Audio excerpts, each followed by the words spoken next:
नमस्कार दर्शक मित्रों, मैं आज आपको एक ऐसी दिव्य और भव्य जगह का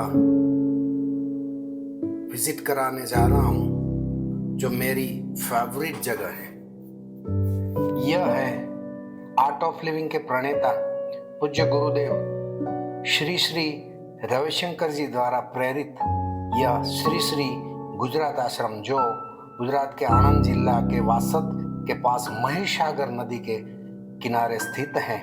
यहाँ हम इसके प्रवेश द्वार पर सिक्योरिटी चेक करके अंदर प्रवेश कर चुके हैं और प्रवेश करते ही सामने एक भगवान गणपति जी का एक सुंदर और दिव्य मंदिर आया हुआ है जहाँ लोग प्रार्थना अर्चना करते हैं और उसके सामने ही ठीक श्री श्री तत्व द्वारा आयोजित एक सुंदर स्टोर है जिसके अंदर हमारे जीवन उपयोगी चीजें और इसके उपरांत बहुत सारी दवाइयाँ जो आयुर्वेद से बनी हुई है और इस सभी दवाइयाँ और अन्य हमारी जीवन जरूरियात की चीजें यहाँ उपलब्ध है और गौशाला का घी भी यहाँ शुद्ध रूप में उपलब्ध है। वहां से हम अंदर भीतर प्रवेश करते हैं और आगे बढ़ते हैं तो आप देख रहे हो चारों ओर सुंदर और मनमोहक हरियाली ही हरियाली आपको देखने को ही मिलेगी जो हमारे मन को बहुत प्रभावित करती हैं। और ये है वहाँ का मुख्य चौराहा और चौराहे से आप अगर दाहिने मुड़ेंगे तो आप पहुंचेंगे वहाँ के एडमिनिस्ट्रेटिव ब्लॉक पे जिसको हम स्वागत कक्ष यानी कि रिसेप्शन काउंटर बोलते हैं। वहाँ जो भी साधक यहाँ अपना कोई कोर्स करने, शिविर करने या कोई अपना श्री श्री तत्व में, श्री श्री वेल बीइंग में कोई आयुर्वेदिक ट्रीटमेंट या नाड़ी परीक्षा करने आते हैं या कोई मुलाकाती यहाँ रहने आते हैं तो यहाँ अपना रजिस्ट्रेशन करा के फिर आश्रम में ठहरते हैं। यहाँ एक आप देख रहे हो यह रहने की सुंदर भव्य जगह, साफ सुथरी जगह आप देख रहे हो।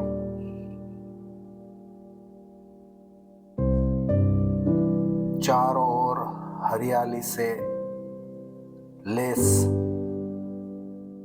फूल, बड़े बड़े पेड़ जो मन को भीतर से एकदम मस्त कर देते हैं।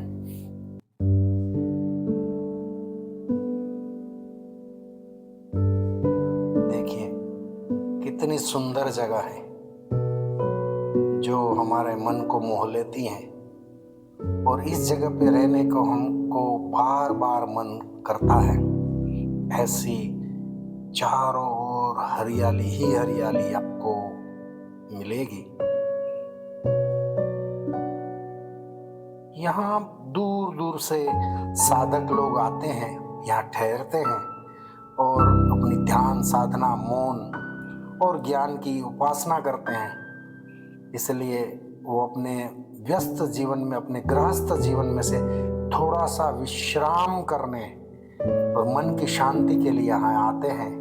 और सभी साधकों के लिए यहाँ रहने की उत्तम व्यवस्थाएं बनी हैं। अलग अलग नाम से बिल्डिंग है। ये विष्णु, राधा, नारद, मीरा, ये सब अलग अलग नाम हैं जहाँ उनको ठहरने की व्यवस्था दी जाती है।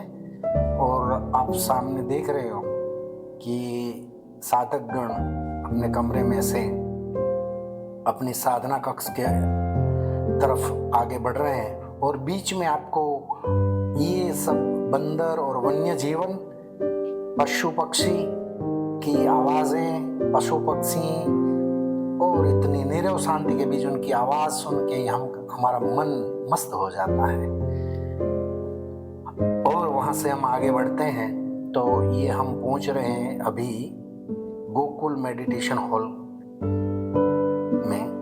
आप इस हॉल की भव्यता देख के ही आपको भीतर से लगेगा कि हाँ, इस जगह पे हमें जरूर कभी ना कभी हमें ध्यान करना चाहिए, साधनाएं करनी चाहिए और ज्ञान भी लेने के लिए यहाँ बार बार आना चाहिए। ऐसा भव्य और दिव्य ये जगह है।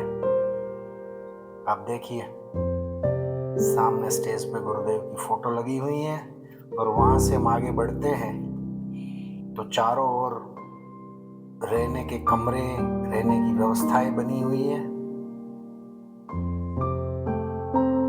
ये वृंदावन कक्ष, और वृंदावन कक्ष के दूसरी मंजिल पे अभी हम पहुंचने वाले हैं और वह है श्री श्री वेलबींग, यानी कि पूज्य गुरुदेव श्री श्री रविशंकर जी द्वारा प्रेरित यह श्री श्री आयुर्वेदा का ये पंचकर्मा का पूरा ये विभाग है।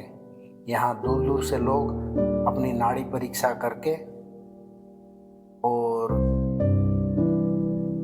जो भी उनकी बीमारियां हैं, वात पित्त कफ के हिसाब से जो भी शरीर में कुछ कमियां हैं या ठीक करने की ज़रूरत है, ऐसे यहाँ नाड़ी के विशेषज्ञ यहाँ उपलब्ध हैं और उनकी सलाह के अनुसार यहाँ विविध आयुर्वेदिक चिकित्साओं की यहाँ की जाती है और लोग यहाँ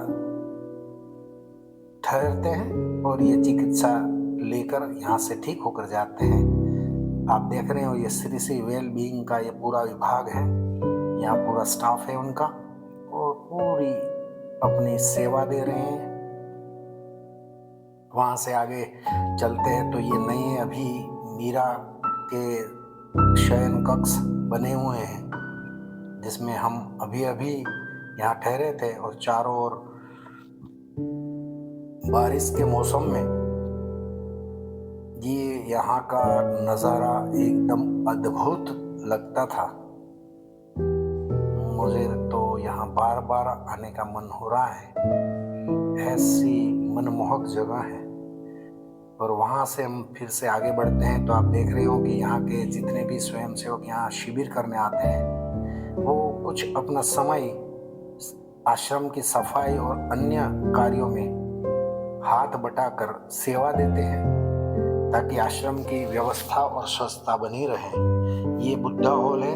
ये बुद्धा हॉल के अंदर भी लोग ध्यान और मौन की उपासना करते हैं, कोर्स करते हैं। वहाँ से हम आगे चलते हैं तो आप सामने देख रहे हो एक बहुत बड़ा मेडिटेशन हॉल, जिसके अंदर हम प्रवेश करने जा रहे हैं। वो मेडिटेशन हॉल की भव्यता आप देखो अंदर से तो आपको यहाँ ध्यान करने का मन हो जाएगा। इतना सुंदर ये हॉल बना हुआ है, जिसको यज्ञशाला हॉल बोलते हैं। यहाँ देखिए, इतना बड़ा हॉल है कि यहाँ साधक लोग पूरे दिन यहाँ साधना, ज्ञान, ध्यान की उपासना करते हैं और शाम को यहाँ सत्संग भी होता है। संगीत के साथ एक अद्भुत आनंद मिलता है। वहाँ से हम बाहर निकलते ही इस ग्राउंड को देख रहे हैं, उसके बारे में हम बताएंगे बाद में। अभी हम वहाँ से आगे निकलकर ये पेड़ पौधे की सुंदरता देखते देखते हम आगे बढ़ रहे हैं और एक ऐसी जगह पे पहुंचने वाले हैं जो मेरे लिए ये एक पूजा का स्थान है, जहाँ पूज्य गुरुदेव श्री श्री रविशंकर जी जब भी गुजरात की मुलाकात पे आते हैं और इस वासद आश्रम में जहाँ वो ठहरते हैं, उस जगह को शक्ति कुटीर नाम दिया गया हुआ है। वाकई में ये शक्ति कुटीर में आप जब भी मौका मिले आप वहां जाओगे तो आपको लगेगा कि हाँ, यहाँ कुछ भीतर से कुछ नई एक शक्ति का संचार हो रहा है, ऐसा प्रतीत करोगे। इतनी दिव्य जगह है जहाँ पूज्य गुरुदेव ठहरते हैं और वहाँ सब लोग उनको दूर दूर से उनके दर्शन और आशीर्वाद पाने के लिए आते हैं।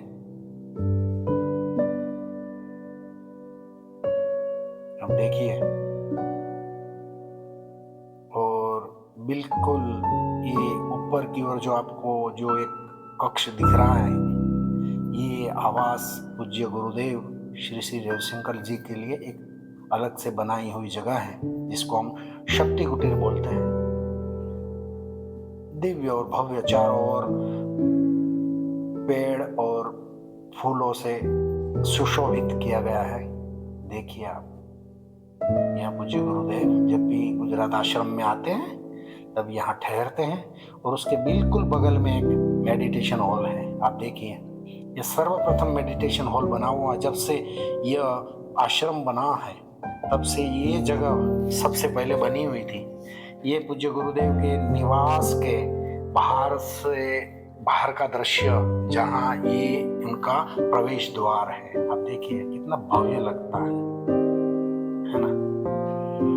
और यहाँ से हम नदी के तट पर जा सकते हैं। ये सीढ़ियाँ उतर के हम नदी के तट तक जा सकते हैं और उसमें बोटिंग भी कर सकते हैं, मगर अभी मानसून की सीजन होने की वजह से उसमें बाढ़ आती है नदी में, इसलिए सुरक्षा को ध्यान में रखते हुए यहाँ अभी वर्जित है। अब देखिए चारों ओर बड़े बड़े पेड़ पौधे, फल फूल सब चारों ओर। और यह मेरी फेवरेट जगह है आश्रम में भी।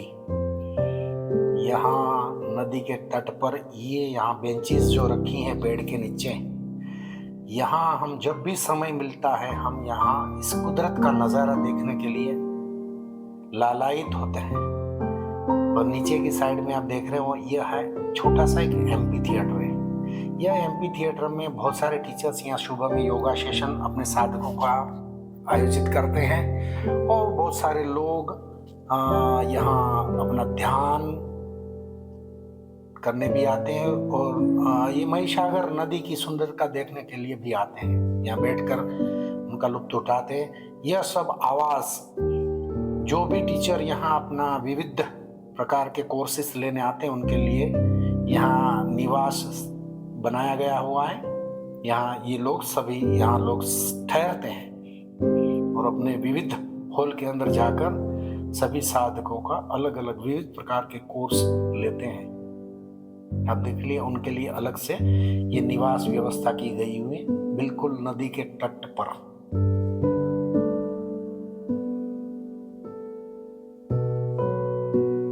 कितना सुंदर, एकदम शांत और मनमोहक जगह ये स्थान। और आप देख रहे हो कि यहाँ साधकगण बैठते हैं, और आप ये देख रहे हो कि यहाँ से जब भी पूज्य गुरुदेव श्री श्री रविशंकर जी यहाँ इस आश्रम में आते हैं, और खास करके वो दीपावली के त्योहार पर यहाँ अवश्य आते हैं, बहुत सालों से आ रहे हैं, तो यहाँ इस स्टेज पर यहाँ ये विराजमान होकर यहाँ सामने हजारों लोग उनको सुनने, उनके दर्शनार्थ यहाँ आते हैं, और भाव विभोर होकर अपने गुरु को मिलकर खुश हो जाते हैं और धन्य धन्य होकर जाते हैं, महसूस करते हैं, अपने आप को धन्य समझ कर जाते हैं यहाँ से। ऐसी यह पावन जगह है जहाँ गुरु का निवास हो, गुरु आते हैं और अपना आशीर्वचन देते हैं, उनके भव्यता महसूस करते हैं भीतर से। और ये बहुत इंपॉर्टेंट जगह पे जा रहे हैं, वो है श्री श्री गुरुकुल। ये वेद विज्ञान महाविद्यापीठ का ये संस्थान है जहाँ बहुत सारे बच्चे जो बचपन से ही इस गुरुकुल में दाखिल हो जाते हैं और 12वीं कक्षा तक का यहाँ वेदों का अध्ययन करने आते हैं। ये गुरु शिष्य परंपरा को आप देखिए, यहाँ आपको देखने को मिलेगी। ये उनके प्रशिक्षक हैं जो उनको सब वेदों का ज्ञान देते हैं और उनको सब चीज़ें ये वेदों के बारे में अवगत कराते हैं और उनको सिखाते हैं। उनका कैसे उच्चारित किया जाता है, उनकी जो स्टाइल है आप देखने लायक होती है। आप देखिए और बच्चे कितनी कुशलतापूर्वक और पूरे शिस्त में यह विद्याभ्यास कर रहे हैं। देखिए, ये वाकई में मन को मोहित करता है। ये दृश्य हमने भी शास्त्रों में पहले पढ़ा था, मगर ये सामने जब देख के हमें खूब खुशी होती है। और ये ही गुरुकुल के विद्यार्थी पंडित ये समयोचित विविध पूजाओं का आयोजन करते हैं। हर सोमवार को इस आश्रम में शाम को 7 बजे रुद्र पूजा होती है। और जब भी यहाँ साधकगण शिविर करने आते हैं या किसी मुलाकाती ये गौ माता के लिए उनकी रख रखाव के लिए संकल्पबद्ध होते हैं, उनकी सेवा के लिए संकल्पबद्ध होते हैं, तब यह गौ पूजा का भी आयोजन किया जाता है। और अब हम प्रवेश करने जा रहे हैं आश्रम का गर्भस्थान जिसको बोलते हैं, और वो है हमारा अन्नपूर्णा भवन। ये अन्नपूर्णा भवन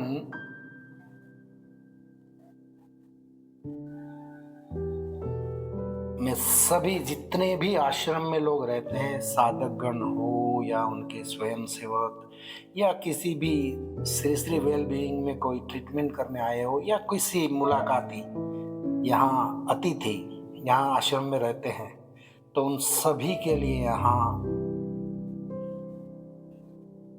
सात्विक भोजन की व्यवस्था, सुबह का नाश्ता, दोपहर का भोजन और शाम का डिनर यहाँ परोसा जाता है। सब लोग स्वयंभू अपनी सेवा देते हैं। आप देख रहे हो कि यही सब शिविरार्थी हैं जो अपनी सेवा दे रहे हैं, परोसने की सेवा दे रहे हैं।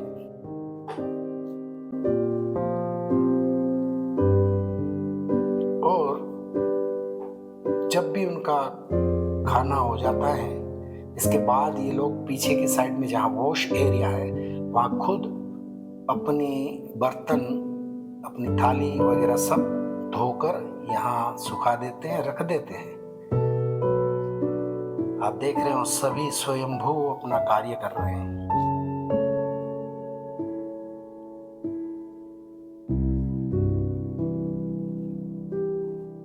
और सब लोग खुशी खुशी ये सेवा करते हैं और अपने अपने स्थान में वापस चले जाते हैं। अपने सभी जो भी विविध प्रकार की शिविरें करते हैं वहाँ सब पहुँच जाते हैं। और यहाँ अन्नपूर्णा भवन से हम आगे, बिल्कुल आगे उसके बाजू में है एक रास्ता जो जा रहा है। वो रास्ता यहाँ की श्री श्री गौशाला की ओर जा रहा है, जो मुझे बहुत पसंद है। मैं जब भी आश्रम की विजिट करता हूँ, मैं यहाँ अवश्य गौ माता के साथ कुछ वक्त गुजारता हूँ, क्योंकि शास्त्रों में लिखा है कि गौ माता के बीच रहकर या उनका स्पर्श करके हम जीवन में तनाव मुक्ति का एहसास कर सकते हैं। आप देख रहे हो गौशाला कितनी साफ सुथरी रखी गई हुई है, सभी आनंद से अपना भोजन ग्रहण कर रही हैं, ये चारा खा रही हैं। और मुझे वहाँ के इंचार्ज से पता चला कि यहाँ समयांतर पूज्य गुरुदेव की आवाज़ में यहाँ सभी गायों के लिए मेडिटेशन भी चलाया जाता है। यहाँ माइक सिस्टम रखी हुई है पूरी गौशाला में, जिसमें ये मेडिटेशन भी चलाया जाता है, ताकि सब गाय पूज्य गुरुदेव की आवाज़ सुन के अपनी धन्य हो जाती हैं। इनका एक अलग ही जो माहौल होता है ना, वो मैंने देखा है, इसलिए मैं बोल रहा हूँ कि ज़बरदस्त वो माहौल होता है जब गुरुदेव की आवाज़ में ये सब गाय जहाँ भी खड़ी हैं बिल्कुल मौन में खड़ी हो जाती है, बिल्कुल हलन चलन किए बिना। ये सभी गौ माताओं के लिए उनकी भोजन की व्यवस्था यहाँ, उनका चारा हरा सूखा ये देख रहे हो आप। लोग बहुत सारा दान करते हैं। जब भी उनके घर के अंदर कोई पुण्य अवसर होता है, जैसे किसी की बर्थडे होती है या किसी की तिथि होती है या किसी की मैरिज एनिवर्सरी होती है, तब लोग यहाँ दान करते हैं गौ माता के उनके रख रखाव के लिए। और ये गायों के शरीर में किसी कमी ना हो जाए, इसीलिए यहाँ देखो आप, ये नमक भी उनको परोसा जाता है। और यहाँ की जो गार्डन और जो हरियाली है वो वाकई में आपको मंत्रमुग्ध कर देती है। और ये नदी का किनारा, ये वाकई में तपोभूमि है। जब ये आश्रम बनाया गया था और गुरुदेव ने ये जगह सूचित की, तब गुरुदेव ने बताया था कि यहाँ बहुत सारे ऋषियों ने यहाँ आकर तप किया था, इसलिए ये तपोभूमि है। और जैसे ही आप इस तपोभूमि में पैर रखते हैं तो आपकी बिल्कुल चेतना में बहुत बड़ा बदलाव महसूस करते हो। और मेरा ये अंगत अनुभव रहा है, इसलिए मुझे ये श्री श्री गुजरात आश्रम में बार बार जाने का मन होता है। अपने व्यस्त जीवन में से या अपने कभी भी सांसारिक जीवन में से एक छोटा सा वेकेशन 2-4 दिन का लेकर ऐसे आश्रम में आकर हम मन की शांति को पाते हैं और फिर से भीतर से प्रेम, शांति, आनंद और उत्साह से भरपूर होकर हम फिर वापस लौटते हैं एक नई ऊर्जा लेकर। और हम यहाँ वापस यहाँ के स्वागत कक्ष में हम आ गए हैं और यहाँ हमारी आज की यात्रा पूर्ण करने जा रहे हैं। मगर आप जब भी समय मिले इस आश्रम की एक बार जरूर विजिट करें या किसी भी कोर्स के लिए आप जरूर पधारें।